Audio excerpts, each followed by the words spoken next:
Hello, everybody. Welcome to this English Live on Bridges of Light International. Well, I am mega excited tonight, and I'll tell you why in a second. But first, as always, I want to thank you that you're going to be spending this hour with us. Thank you that you're watching this later on. Thank you, Bridges of Light International. Thank you, Live. And also tonight, thank you very much, Illi. I have with me the pleasure of having Illi Adato, who is, for me personally, is one of my biggest master and mentor that I've ever encountered. He is a therapist. He's the founder of the London School of Systemic and Family Constellations. And so he's going to be telling us whatever you want to know about family constellations. So as always, everyone, please ask questions. And by the way, hello, Carmela. Hello, Angela, Simona. Hey, hello, Chiara. So I've been talking already too much. You know me already, but you want to know my guest. So anyway, thank you, Illi, for giving us this time. And I'm very, very happy to have people to meet you. So who is Illi? As always, I allow people to tell whatever they want to tell us, but I like you mostly to tell us what brought you to do what you do and what is it exactly that you do. Hello, Luca. Thank you very much for inviting me. Thank you very much for this opportunity to speak and to offer something for my world, for my reality. So what is it that I do, or how did I get to it? I'll start with what is it that I do? Yeah. I facilitate processes for people to be able to see in a different way. See a situation, a relationship, a challenge in a different way. So systemic and family constellations offers a new or different way to see. Mm-hmm. And how I got to this? I got to this through my own journey of searching and learning and expansion. It involved a major collapse, and the resurrection from that collapse brought many gifts to me. So at the core of my wound, I found strength. Mm-hmm. And you can say that this is pretty much the guiding line for the work that I do. People come to me usually with a challenge. Nobody comes to me and tell me how beautiful, their holiday was and how wonderful the progression of life is. I usually deal with challenges. So people come with problems, with issues. And in the systemic way of seeing things, we can see beyond the personal, beyond the individual. And I think that's one of the strengths of systemic observation, systemic approach, systemic lens, as we like to call it, is that it gives you a very, very different way of seeing not only yourself, but what is it that influences you, your behavior, your challenges, and what works and what doesn't work in life. So in a nutshell, that's how I got to it, and that's what I do.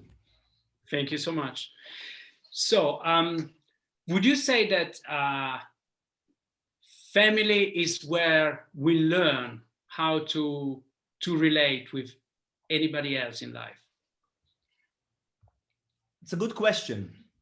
Family is a system. Systemic approach, systemic constellations deals with systems, which means it doesn't only consider, let's talk about you as an example, okay? So it doesn't only talk about you, Luca, in a narrow, focused way, exclusively. No, it doesn't do that. It includes a wider and wider and wider and wider perspective over the personal system. So it's you, your body, your emotional body, and what goes on within it. It extends then to the family system. So it's the family of origin, which includes your mother, father, and siblings, if you have any. And then it doesn't stop there. It goes even further. So it goes wider into the extended family. So grandparents, great-grandparents, and what happened in their lives. And then it doesn't stop there. It goes even wider. There's a wider system that we all belong to, and that is the system of culture. Yes. The culture to which we were born to, the culture that we grew up in, the culture that we had to migrate to. You know, we live in London. It's full of people who come from all over the place. So that all of these, each and every one of these ways of observing is looking at a wider and a wider and a wider system.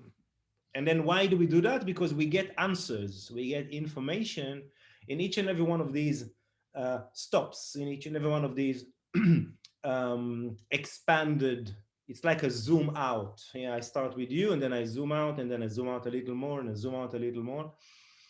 And the zooming out is where we collect the information. This is where the guidance arrives, and new ways of seeing, new attitudes can be learned, and a whole lot of insight that relates to very, very big forces that influences each and every system. And you know, your system for this case, my system in this case, is no different. So we are mapping, we are creating a map with a constellation. We create a map of all these elements, and we begin to see how they affect the individual and how they facilitate the problem, how they sustain the problem, or what is going on that maintains that problem, that challenge.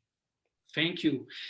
You had me thinking of something that I guess it's a question that I imagine everybody who's on this group may be wondering about. And by the way, whoever is watching us now, if you have any questions, please, this is the time, so write it in a comment and I'll ask Illi right here, right now.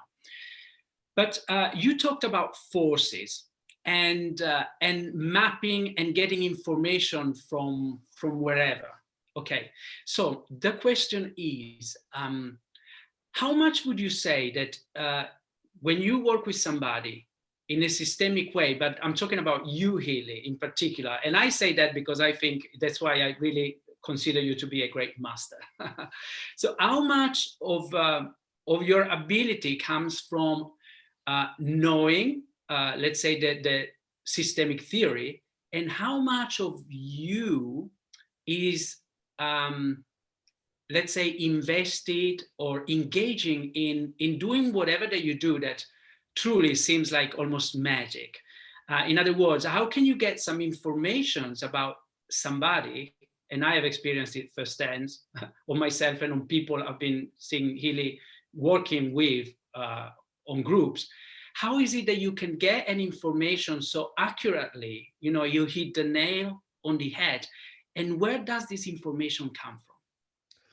So when we create a constellation, when we work in a systemic, with the methodology of systemic therapy, as the constellation being the tool, the central tool, one of the things that we rely on when we create this map, the map of representatives, you know, let's say, we'll use you as an example, okay? So let's say, Luca, you come with a crisis. Usually people come to me with a crisis. And what is a crisis? First, crisis is, from my perspective, a way for our old patterns to play up at the point in which they simply do not work anymore. Right. Okay, so a crisis is where what we used to do, the way we used to do it, doesn't hold water anymore. Right. And a crisis is a manifestation of these unuseful anymore habits, behaviors, attitudes, and they play at the loudest possible volume. Right. This is why we call it a crisis. Okay, so whatever we used to do doesn't work, and it now plays up very, very loud. So we can't avoid it anymore. It's like somebody's grabbing us by the throat and say, okay, you got to do something about it, because otherwise, you know, something terrible is going to happen. Yes. So that's what the crisis. We get pushed into that point where the patterns are not serving us now. So you come and you say, okay, I have this crisis. This is happening in relationship, in health, in my relationship with money, something to do with your, it can be absolutely any kind of crisis, any kind of trouble. And I'm going to ask you to first tell me a little bit about it. We're going to have an interview. This is how it works. Yes. And then I'll be listening in the interview to pointers, to indicators that helps me to hone in on where in your system these potential points of crisis are being triggered or being affected. So we can go back into childhood, we can go back into the previous generation. So what happened in your mother's life, father's life, what happened in great parents' life. And then I'm going to ask you to invite from the group. This is when we work in a shared space. If we work online, we do it in a slightly different way, but it's always in the same principle. You are inviting representatives, so people who come and stand in to represent your mother, your father, maybe a sibling, maybe a grandparent, maybe more, maybe country of origin, maybe religious belief. We call these abstracts. So the people are representatives of people, of family members or other elements in the system. And other things which are not human, so country of origin, beliefs, and other elements are called abstracts. Combination of abstracts and representatives standing in the space. Mm-hmm. Now, what happens is, as they stand in the space representing, they begin to have certain attitudes towards each other, certain way of relating to each other, maybe turning one's back to one another, maybe getting closer, maybe feeling some kind of an attraction or even a sexual charge. And these things arrive to the representatives through what we call the knowing field. And the knowing field is an electromagnetic charge that surrounds everything alive. You can look at it like an aura, our own aura. And the aura has certain information about who we are. Mm-hmm. You can take a picture of the aura and some people can read it according to the distance and the shape and the color. So this knowing field, this field of this charge that holds information, holds this information not only about us as people, it also holds information regarding situations. So if there is a conflict or there is a relationship of any sort, that will also have its own charge. It will also have its own electromagnetic field, which inside of you can find information about that situation. Yes. So in a constellation, the representatives are the point of connection to that knowing field. And the knowing field informs them about the dynamics in the situation, in the system in which they are now representing, which they are now representatives of. Right. Okay, so you can have somebody representing somebody's mother, and she begins to behave in a way that is shockingly sometimes similar and well informed in her movement, in her words, even, or in the direction in which she's looking, who she feels related to, who she doesn't. Amazingly and shockingly resembling the experience of the client, say you, with your mother. Yes. And the same with father, and the same with siblings, and the same with other elements from the system. So the knowing field, that is it feeds the constellation with the information. And my job is to facilitate, open up the space, and to be able to read, to read these dynamics and simply put them into words. So the issue holder, the client, let's say you, have a clarity and an understanding for the insights that are coming through the representatives from the information that the fields offer. Yes. And now every time we try to explain what constellations are, usually people become more confused than they were before they asked the question. Yes. Yes. So I'm not surprised if your listeners are actually a bit more confused than from when we started, but we have some time, so I'm sure we're going to get there with a little bit more,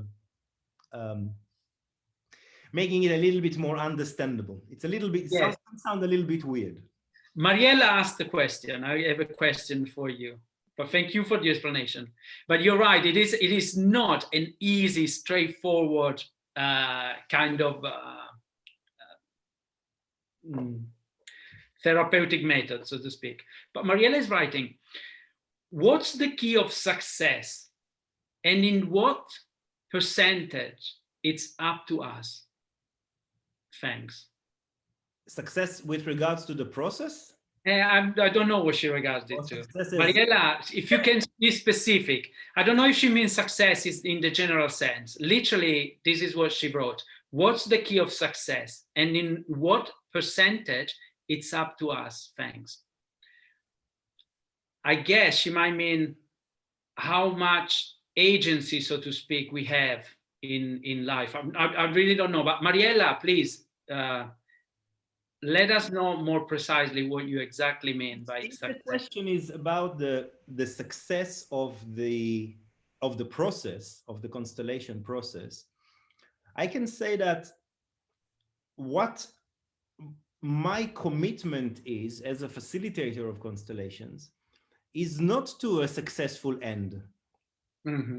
My intention is not to have, you know, if it's a couple or if it's a person experiencing a difficulty, it's not necessarily about, you know, walking hand in hand towards the sunset and everything is tied with a bow, and it's not about that, because this work is not committed to necessarily a resolution.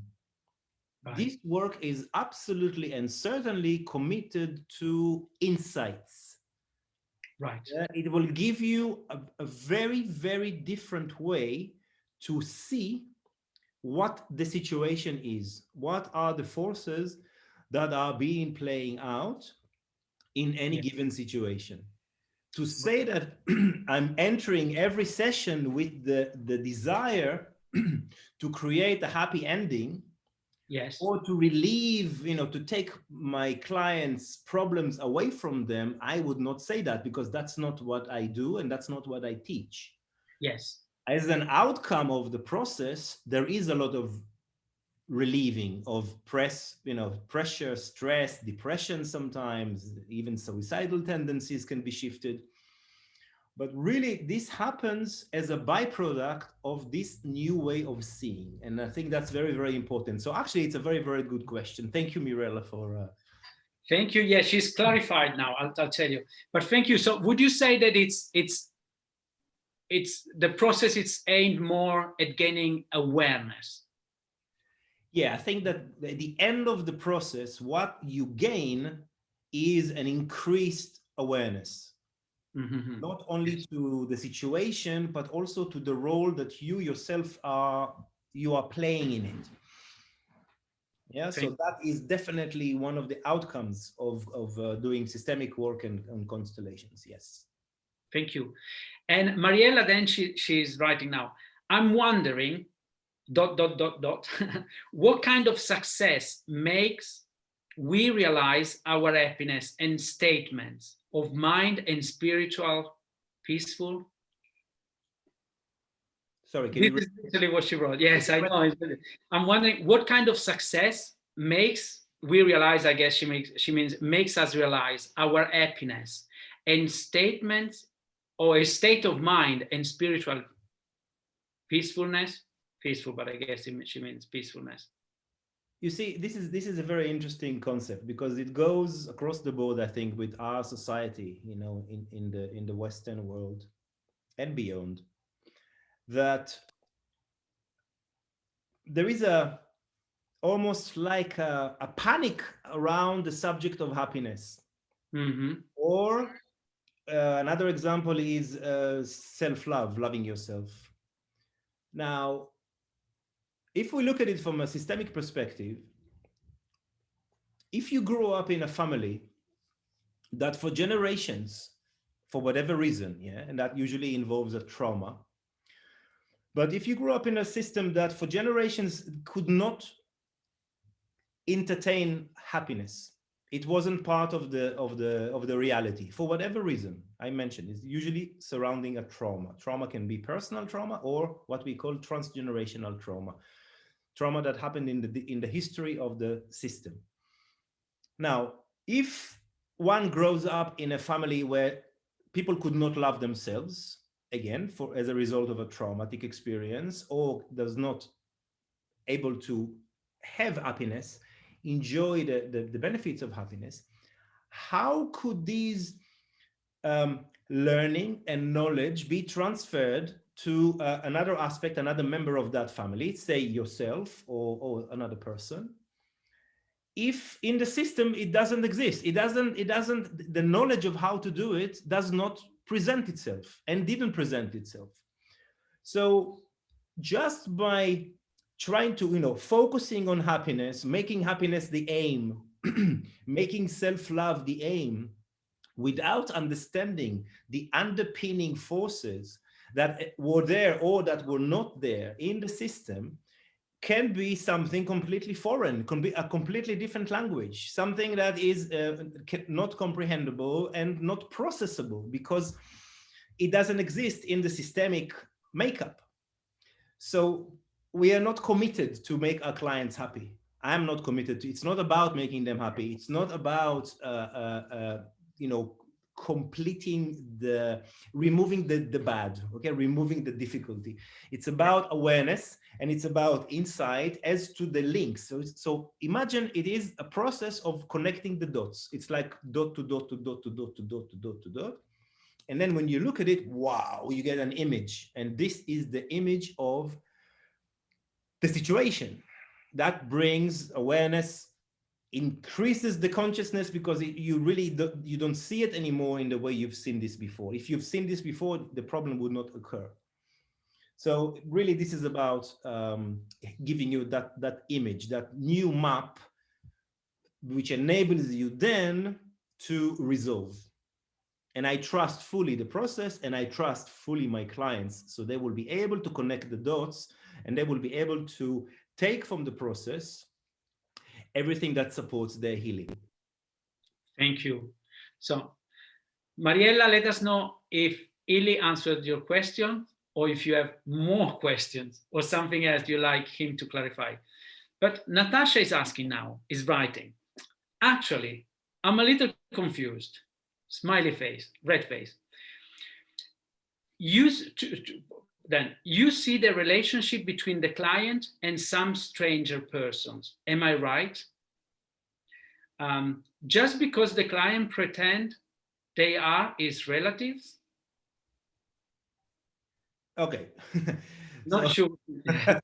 So what I understand from the question is, how could a person that doesn't know the client stand in the room, represent the client's father, and know how to behave in order to inform the client about their own father?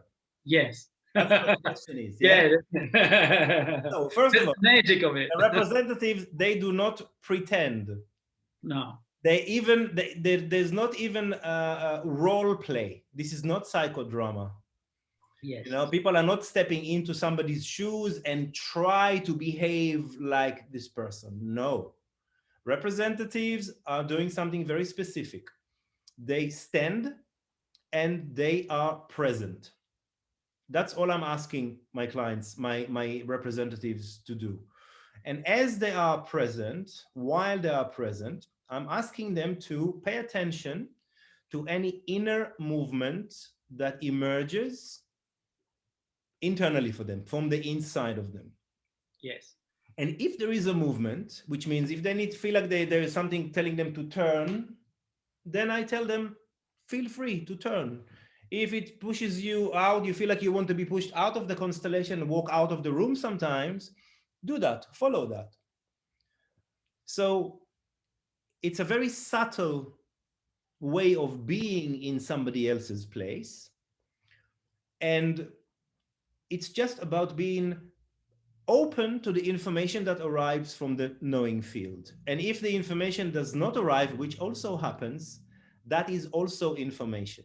This is also guidance, because it means different things. And it's, you know, it will support and propel the process moving forward.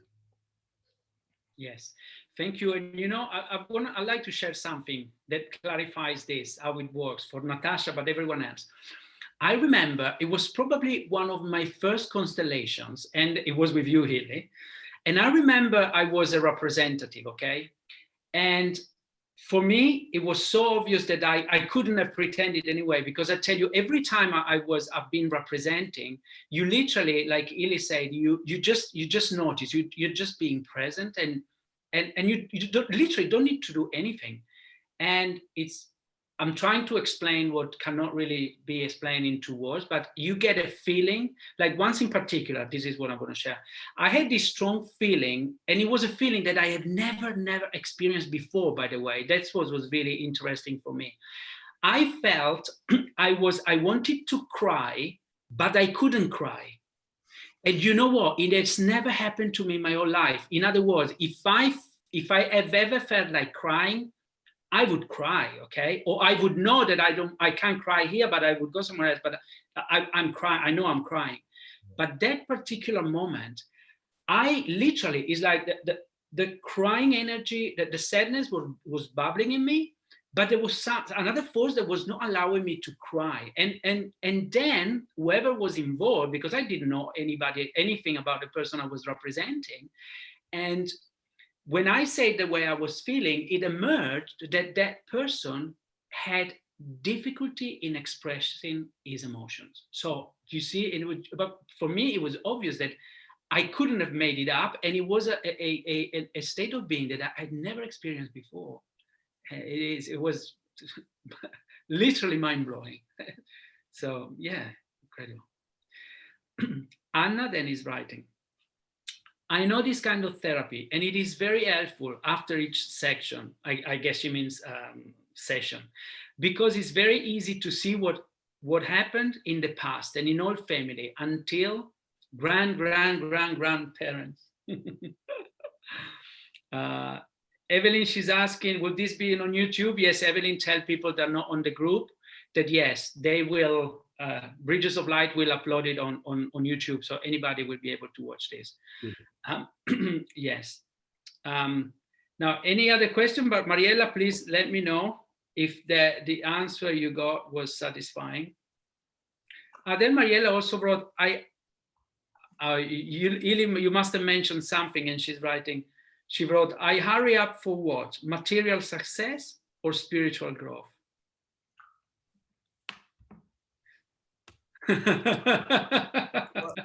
What's the question? Why not both? Why not? Absolutely. Yes. They're not in contradiction from where I'm looking, and there's no contradiction. There is a place for this and for that, and they can be living happily ever after with awareness. Yes. How much would you say, Illi? Again, I'm speaking because I feel the group is very much about karma and the soul, the spirit, the journey of the spirits, and so on and so forth. How much? Okay, how would you define karma, and how much do you think that karma, so to speak, for whatever you understand it, is playing a role, a part in the challenges that we face in this lifetime? You see, from the terminology point of view, this can be quite confusing because people hold different beliefs.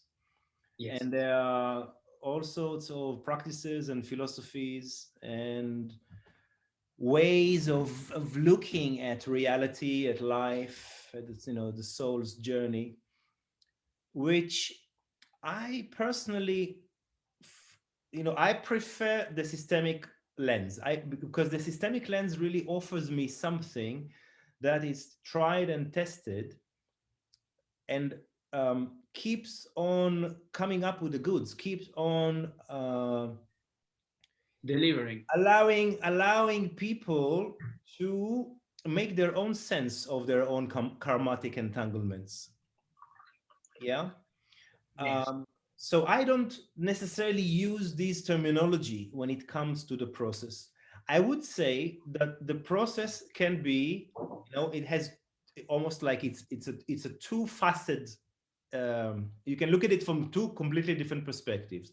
Yeah. The process can be very pragmatic. It will literally just give you information and insights about the state of a system as it is right now. Right. And I do work with organizations and with charities and with social entrepreneurs and with business people. And most of them, that's what they want to know. So you can do constellation for that purpose. However, every movement that we observe in constellation relates to something we call the movement of the soul. And the work can also be taken, received at a highly spiritual, from a highly spiritual perspective, because really this is one of, I wouldn't say even one of, I'd say that this is the only methodology, therapeutic methodology, that addresses challenges at the soul level. And Yes. that the intervention, the way that I offer my work, my intervention, I offer that so it touches, it triggers shifts and movements at the soul level. The work can do that. And we see it over and over and over again. So, it's up to you. If you want to look at it as something that is completely spiritual and include elements of past lives and karmatic influences and entanglements, of course, it's all there. I find that sometimes if I'm going too heavy onto these aspects of the work, it excludes a big number of people who simply want, a way to get a better insight onto what is going on in their lives. They Yes. don't necessarily want to go down the rabbit hole, so to Yes. speak. Yeah. For me, I don't have a problem with the rabbits or the holes. I'm just go straight in if I need to. And if I need to stay, completely pragmatic around business ideas with constellations, or looking at even a marketing strategy with a constellation, or looking at the future of a product or a future of an organization, which is something that I do, it will not sound so spiritual. So depends the context. It's all about the context, really. Yes. Thank you for clarifying that. Yes. Evelyn, she's asking, because she wasn't here at the very beginning, and she said, I don't know if you talked about it already, but no, we didn't, Evelyn. So here is a question, your question answer. She's asking, do souls have contracts before coming here? From my own beliefs perspective, absolutely yes. Mm-hmm. What we see in the work also supports that. And sometimes there are situations where clients show up with an enormous amount of burden that they carry, an incredible amount of trauma. And, you can find yourself asking yourself, but why, why for a single person to go through all this? It's now we can look at it as a learning. And in the soul contracts, we agree to that, to the learning. So in a way, anything that happens during our lives, anything that shows up in a way of a crisis, we can look at it as a lesson. We can look at it as a way, an opportunity to learn, to expand, to grow. And I use this metaphor a lot. If you're a parent, you know that when you have a child, a very, very young child, I'm talking in the first few weeks, first few months of life, when the baby becomes sick suddenly, yeah, maybe have a cold or runny nose, not sleeping at night, temperature, it would last 2 days, 3 days, and then the baby will recover. But then if you are a parent, you know this. You also notice that the baby has gone through some kind of a leap of his or her own evolution. Suddenly, motorically, the baby is more capable. suddenly verbally the baby is more capable. So we see that through pain, through difficulty, through suffering, it excels the growth and the evolution of us as humans. Now, if this happens when we are, 5 weeks, 3 weeks, 10 weeks old, why would we assume that the tendency for us as humans to behave this way is disappearing? It's not something that happens only in the, in the process of being a very young baby. So this is for me the guidance that I was looking for. Being a father for two, I've experienced it twice. It was the guidance that I was looking for to tell me that through these difficult experiences, actually, we are evolving. The evolution cannot happen without trauma. Yes. So I know I say this to my students, you heard me saying this many times, that trauma, difficult experiences, overwhelming experiences, it's like the stamp on the membership card of humanity. Yes. It's, if we are not traumatized, we cannot really be part of the human race. Yes. Because what is synonymous to all of us on this planet, in this reality, is that we are all one way or another traumatized, whether it's personal trauma or transgenerational trauma, something that happened in our family system before us, and that still affects us today. We know this because of epigenetic. If you want, we can talk about epigenetic in a minute. But the epigenetic component embedded, so imprints the trauma of our ancestors on the DNA, which then replicates to future generations. So we always knew it with constellations, and then about 15, 20 years ago, epigenetics research clarified that, showed that, and then we said, okay, now science is underpinning what we know from Bert Hellinger's work, from the person who created systemic and family constellations. So wow, thank you so much. Wonderful explanation. I loved it. Now, Evelyn, she's asking another very clever question. Well done, Evelyn. And then also Mariella, she's asking more, but one at a time. So Evelyn is asking then, can we change the contract with our free will, or is it written in stones? The soul contract. For my observations with this work, the contract has sections, different clauses, yeah? Mm-hmm. And in our journey, sometimes we have accomplished something that relates to a particular clause of a contract. Yeah. And when we have finished, when we completed our turn, our whatever we need to have gone through in order to complete that, to accomplish that clause of the contract, the soul contract, we can let go of that aspect in our reality. So we don't need to continue to behave in a way that still teaches us about ourselves, about existence, because that part is already learned. This lesson is already taken on board. So we can tick it off. And if we're not sure, we're in a constellation, we can check that. I'm sure you've seen it. Yeah. We bring in figures of authority from the spirit realm, and we check with them, has the debt been paid? As the contract being completed, as the portion of the contract that relates to this behavior can be put to the side. So that liberates the person then on that level from being entangled in that learning, in that chapter that they needed still to experience, because they've already done it. So that is, in a way to change the contract, because not everything that we have in our soul contract is relevant all the time. That's what my observations are.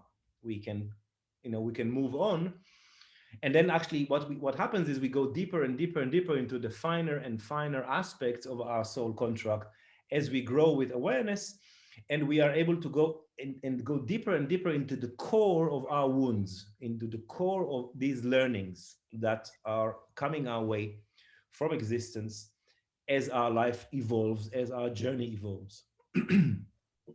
Thank you so much. And by the way, Evelyn is writing, I love this conversation. Thank you. Mariella, she's saying, I think that we are born in a family who gives us some rules of life to grow up. Such a good adults to grow up as good adults in the future. But this kind of education can block our personality, our dreams, our capacity to realize our objectives and live the life we're looking for. Our life, right or wrong, but our life. Can I have the chance to doing some, I'm reading literally, so forgive me. Can I have the chance to doing something wrong with the consciousness to doing wrong on my own? Or do I always think the way my family told me? I choose the freedom to be myself, to doing wrong and having my experiences. This is wonderful. This is a wonderful question. Yeah. Because we all believe that we are doing great, and we all believe that we are liberated, and we all believe that we run our own life and our own scripts, and we are liberated and we are free, and we are, we steer the direction of our own ship. Now, for a certain extent, this is true. Yes. And at the same time, what this work teaches us when we work systemically is that there are always what we call systemic entanglements. Mm-hmm. And systemic entanglements are a way to remain loyal to someone or something that happened, that took place in our family system. And this loyalty manifests itself mostly at the subconscious layer of our existence. It's not something that we can cognitively put our finger on. Yeah. And it happens, so to speak, under the radar. And everything that happens in the subconscious realm is the motivator and the inducer of behavior. Yes. So most of our behaviors, most of our decision making are affected by the subconscious realm, by the reality of the unseen. Now, if in our entanglements with someone or something in our family system, there is an innate inability to break free. Mm-hmm. Just to give a very, very quick example, I do a lot of work with clients from the Gulf countries.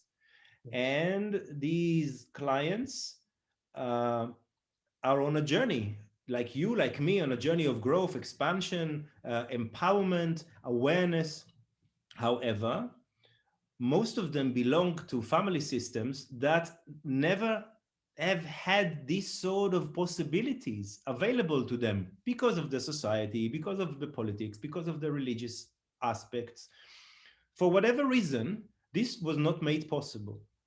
So the people who coming from these countries who are actively in this process of growth and awareness experience crisis over and over and over again. Why do they experience crisis? They are on a wonderful journey. They make their own decisions. They choose their own freedom. They become more and more liberated from the restrictions of what they come from where they come from. Yes. But at the subconscious layer, they are entangled. They are entangled with all these who could not obtain or embark even on a journey of liberation, empowerment, and growth and awareness. So what creates the crisis is that they are held back. On the one hand, they want to run free and run up the hill, independence, autonomy, here I am. But then something is holding you back, something is pushing you back. What is it that pushes you back? What is this force? I said we are mapping the forces, that plays up. What is this force that plays up? That is the force of loyalty. Yes. That is the force of belonging. And these two things, loyalty and belonging, are very, very powerful forces. They play up in all of us, whether we are aware to it or not. And what we begin to see and notice more and more in constellations is how we are entangled. How we are entangled with all those who came before us. And what is this pulling back power that happens in life when we try to do something new, when we try to change something. Yes. Wow. Wonderful explanations. And I could see everybody loved it. I could see many, many things coming up. But so watch the replay yourself, Illi, when you can. Anna is writing. She wrote a while ago. On my opinion, With the constellation, it's possible to understand the trauma and the contract that the soul made before the last birth and changed or cut part of this. Yeah, true. Yes. Then Evelyn, she wrote, so ultimately, there are no bad experiences. It's part of the contract, unless, in capital letters, we choose to keep repeating the same thing over and over, making it bad for us, question mark. Is this right? That is also in the contract. Ah, beautiful. I like this, Phil. I shall do bad to myself, and I shall continue to do bad for myself over and over and over and over and over again. Signed. Wonderful. Until there's a moment, until crisis, and then you say, okay, stop. And then the possibility to stop, yes, by the individual coming to do a constellation, and that's the beauty with this work, is not only to stop it for themselves in person, but actually to bring healing into the entire system. Wow. So we send healing back in the system. Yeah, we would do something called ancestral healing. We are able to use and be resourced by our ancestors and to offer healing to them as much as they are able to support our growth, our healing in today and going forward towards the future for our children, children's children, etc. Yes, and Evelyn, she wrote, F ... Well, why not? I'll say it. Fucking contracts. laughing face. Hello, I see Swelly. Hello, Swelly. Welcome. And then Mariella says, I really thank you. Your substantial answers make me feel motivated. So I'm glad to hear that. Then you must have said something, Mariella, again. She ran right observations, 3 4 question marks. And Natasha is asking, will I meet the same souls of this life in my next life, even in different roles? I don't know. I have no idea. I'm sure she will have a better answer to this than me.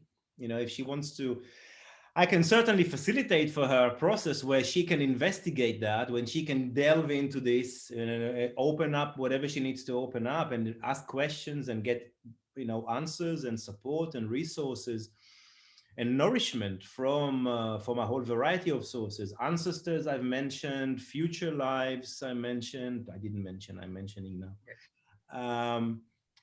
Soul contracts. So there is an infinite amount of resources and ways that we can get support for these questions, these journeys. So I wouldn't know. I don't enter a process by saying, I know what's going to happen, because in constellations is another thing. In constellations, we know where we start, but we have no idea where we're going to be taken, because we can be taken in the system in all sorts of directions. We can go down the mother's line, we can go down the father's line, we can go back into deep history, we can go into inner child work, we can go into soul contracts. So it really is so multidimensional that I have no idea where we're going to go, how we're going to go there. I know how we're going to go there, but I don't know where it actually leads, and I don't want to know. Yes. Because big part of this work relies on a principle called phenomenology. And in phenomenology, it's better that we don't know, because the process is informed by what transpires, but what shows up. Yes. And the principle relies on these as relevant. So things will show up because they have relevance to the process.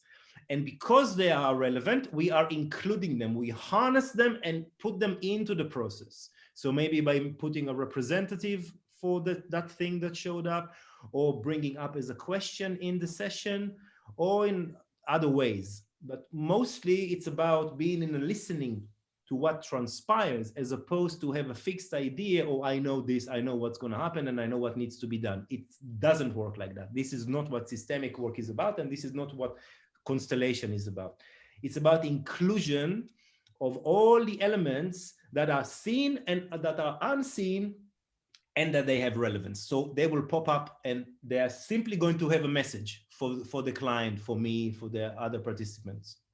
Yes, and this is one of the aspects that draw me so much to family constellations. And there's another one that I'm going to share. This is exactly which is cut the bullshit. Bullshit story does our mental stories are not relevant. What is relevant is what emerges and what is right here in front of us. And something else which I loved about family constellations is, and you actually, one of your courses, I believe that it's titled On the Edge of the Unknown, which is a beautiful place to be. I mean, that title itself, to me, it's wisdom in itself, because life truly, if we want to live life to the fullest, we are always on the edges of the unknown. So being able to be comfortable to be there, it's a wonderful place to be. Yeah. But it's not many other therapies that their approach is based on this principle. Actually, many of them are based on theory, based on what we think we know, and the mind will steer the process where it thinks it should go. But this is a different concept, which I have, when I met Family Constellations and you, I mean, I thought, oh, this is amazing. I mean, it's mind blowing. There's another question. Anna says, Mr. Illi Adato, Mr. Illi Adato, this is right. It is impossible to know when the process starts, which kind way come on, which kind direction. I mean, I guess she meant what kind of direction. So yeah, she's confirming absolutely what you say. Mariella is writing, I'm really fascinated by this interesting talking. Yes, because what Illi talks about is, from my perspective, from somebody that is as deep distilled in all this that we're talking about, it's truly combining matter of fact scientific theories with the soul, with spirituality, with whatever you want to call it. It's a merging of the two. And it's yes, it is just a process that if anybody has never experienced it, I mean, I would truly invite you to have a go at it. It's a truly life-changing process. You know, yes, very, very serious possibilities for making very big changes in life, or you know, a lot of small changes, but really to see something in a much more clear and genuine way, you know, something that is loyal to the not only the person's needs and wishes, desires, but also to everything that happened before we arrived: parents, grandparents, great parents, culture, country of origin, etc., etc., etc. Yes, Anna is right. In this kind of therapy, constellation is magic, wonderful and clear. Absolutely. Yes, I'd like you to spend it, just because we only have like 5-6 minutes. Okay. I'd like you to time flies. Absolutely, incredibly fast is gone. Tell me, for us, but because this is, I'm being selfish now, because it's something that I think is very effective in life, but in working systemically. Tell us very briefly about what is gazing, or what is the ability of, I said, you know what, you're reminding me of this. I don't want to open a window, and we don't have enough time, but I think what is beautiful in family constellation is that we work on the individual, but at the same time, we work on the whole system. Yes. And it's this ability, and really, and that's also one of the reasons I wanted to hear, Illi, because I mean, you really are a master, but you have really this ability of being focused on one thing, and at the same time, really picking up, and I can see and feel that you are mapping it all out, so to speak. You know what I mean? You gaze in and out, in and out. Yeah. Well, gazing is a way to look at complexity without getting sucked into the independent details that makes the complexity. It's an ability to stay a little bit surgically removed. I like to call that. It's a surgical, so it's like the surgeon that has to be away from their emotions, and they're getting sucked into the process, because, you know, if a surgeon is going to start to say, oh, there's so much blood, oh, this bone is broken, the surgeon will not be able to do the work. So it requires some kind of an emotional or even a physical, logistical distance. And the distance enables me to view the system, all the complexities that are happening within it. Yes. And not to necessarily get entangled with what I'm viewing, but rather keep an open way of observing and ability to receive a lot of information, big downloads from each and every system. So in a way, a constellation, you can say that is a kind of a reading. It's a kind of a mapping and reading. It can be, you can relate it to even tarot reading and other divination tools, because it is a way to look into a field of knowledge, which is very similar. And what resides within that invitation, with the intention that why are we doing what we are doing. So there's also a ritual aspect to it, because each constellation is in a way a ritual. Yes. Again, it depends who's asking, and I will use this terminology. I know here it's quite, you know, it's okay to use that, but if I work with business people, charities, I don't necessarily going to talk about this sort of terminology. Yeah, but you can hear, and that's also why I want to bring this. You can draw a lot of parallels between an energetic reading or any divination and the constellation process. It's very, very similar. Yes, yes. But I'd say, because I've been to many tarot readers and mediums and whatever, but here there is a component of that and the very deep therapeutic component. Yes. Which you may, well, you don't get it from a tarot reading. You may get some hints, but it's not different, because it's not only a diagnostic tool or a mapping to get information about what's going on. It is also an interventional tool. So the process, yes, during the process in itself, I'm also doing the actual therapeutic interventions, and that is different from a reading. Yes, it's a reading different from a divination. That's true in that way. Absolutely. Wow. Well, thank you so much. And Illi, can I ask you to put you can put it in a comment, maybe your website or whatever, you know, if people want to. Yeah, all my workshops, all my teachings and my sessions are listed on www.londonconstellations.uk. londonconstellations.uk. Everything can be found there.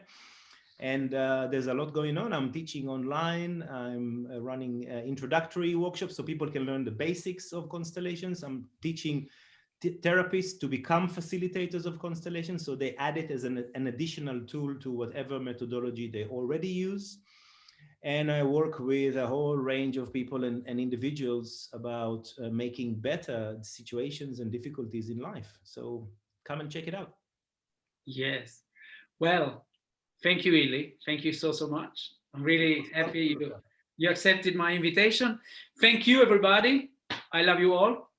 And we're going to see each other whenever else. In 2 weeks' time for another interview. And next Thursday evening.